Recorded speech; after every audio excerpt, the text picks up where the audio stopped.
Rahees, latest update എന്താണ്? Middle east ഇന്നലെ മിക്ക സ്ഥലങ്ങളിലും വലിയ ആക്രമണങ്ങൾ ഉണ്ടായില്ല എന്നാണല്ലോ വാർത്തകൾ വരുന്നത്. എന്നാൽ കുവൈറ്റിൽ സ്ഥിതി മോശമായിരുന്നു. ഫുജൈറയിലും ചില ആക്രമണങ്ങൾ നടന്ന വിവരങ്ങൾ പറയൂ റഹീസ്. കേൾക്കാം.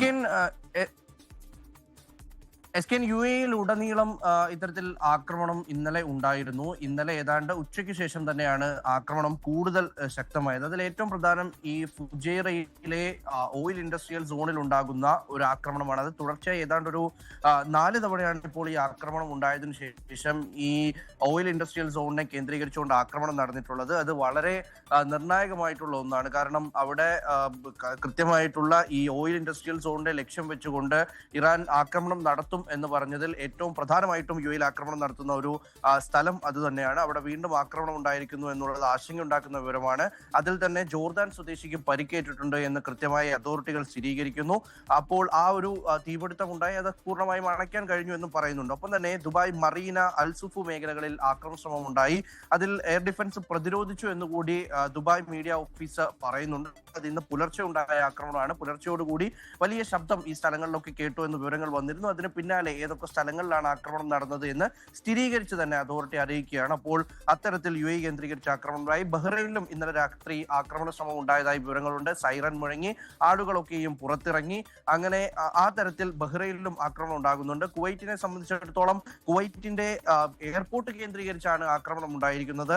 അവിടെ വിമാനത്താവളത്തിന്റെ റഡാർ സംവിധാനത്തിന് കേട് പറ്റിയതായി ഔദ്യോഗികമായി തന്നെ സ്ഥിരീകരണം വന്നിരിക്കുന്നു. നിരവധി ഡ്രോണുകൾ വിമാനത്താവളത്തെ ലക്ഷ്യമാക്കി വന്നതായിട്ടാണ് വിവരമുള്ളത്. ആർക്കും പരിക്കേറ്റിട്ടില്ലെന്നും ആക്രമണ ശ്രമങ്ങളെ പരാജയപ്പെടുത്തിയതായിട്ടും കുവൈറ്റിന്റെ വ്യോമയാന മന്ത്രാലയം അറിയിക്കുന്നു. അപ്പോൾ നേരത്തെ തന്നെ കുവൈറ്റിൽ നിന്നുള്ള ഫ്ലൈറ്റുകളൊക്കെയും റദ്ദ് ചെയ്തതാണ്. വിമാനത്താവളത്തിന്റെ പ്രവർത്തനം സാധാരണ നിലയിലായിരുന്നില്ല. അതുകൊണ്ട് തന്നെ ആളപായമൊന്നുമില്ല എന്നുള്ള വിവരങ്ങൾ തന്നെയാണ് അവിടെ നിന്ന് പുറത്തു വരുന്നത്. അങ്ങനെ ഗൾഫ് മേഖലയിൽ സൗദി ഒപ്പം തന്നെ മറ്റുള്ള എല്ലാ രാഷ്ട്രങ്ങളെയും കേന്ദ്രീകരിച്ചുകൊണ്ടുള്ള ആക്രമണം തുടർന്നുകൊണ്ടിരിക്കുകയാണ്. ഇതിൽ ഏറ്റവും പ്രധാനം നമ്മൾ ഇന്നലെ സൂചിപ്പിച്ചതുപോലെ തന്നെ യു എ അടക്കമുള്ള രാജ്യങ്ങൾ ഈ യുദ്ധ സമയത്ത് ഇത്തരത്തിൽ രാജ്യവിരുദ്ധമായിട്ടുള്ള കണ്ടന്റുകൾ ഷെയർ ചെയ്യുന്നവരെ അറസ്റ്റ് ചെയ്യുന്ന നടപടികൾ തുടരുകയാണ്. അതിൽ ഇന്നലെ കൂടി 25 പേരെ അറസ്റ്റ് ചെയ്യാൻ വേണ്ടിയിട്ടുള്ള ഒരു നിർദ്ദേശം യു എയിൽ നിന്നുണ്ടായിട്ടുണ്ട്. അതിൽ അറസ്റ്റ് ചെയ്യപ്പെട്ടതിൽ 17 പേർ ഇന്ത്യക്കാരാണ് എന്നുള്ളത് ഒരു ഞെട്ടിപ്പിക്കുന്ന വസ്തുതയാണ്. അതൊരു അലാമിംഗ് സിറ്റുവേഷൻ തന്നെയാണ്. വ്യാജമായി വീഡിയോ ക്രിയേറ്റ് ചെയ്യുക, ഒപ്പം തന്നെ AI വീഡിയോ, അതിനപ്പുറത്തേക്ക് ഈ ആക്രമണത്തെ പ്രകീർത്തിച്ചുകൊണ്ട് പോസ്റ്റുകൾ ഇടുക, ഷെയർ ചെയ്യുക എന്നിങ്ങനെ 3 കാര്യങ്ങൾ വെച്ചുകൊണ്ടാണ് ഇപ്പോൾ ഈ അറസ്റ്റ് വന്നിരിക്കുന്നത്. അതിൽ 25 പേർ അറസ്റ്റിലാകുമ്പോൾ 17 പേരും ഇന്ത്യക്കാരാണ്. അപ്പോൾ ആ നിലയ്ക്ക് കൂടി ഈ രാജ്യങ്ങളൊക്കെയും ഈ ഒരു സമയത്ത് വ്യാജ വാർത്തകളെ നിയന്ത്രിക്കാൻ കൂടി മുന്നോട്ട് ഇറങ്ങിയിരിക്കുകയാണ്.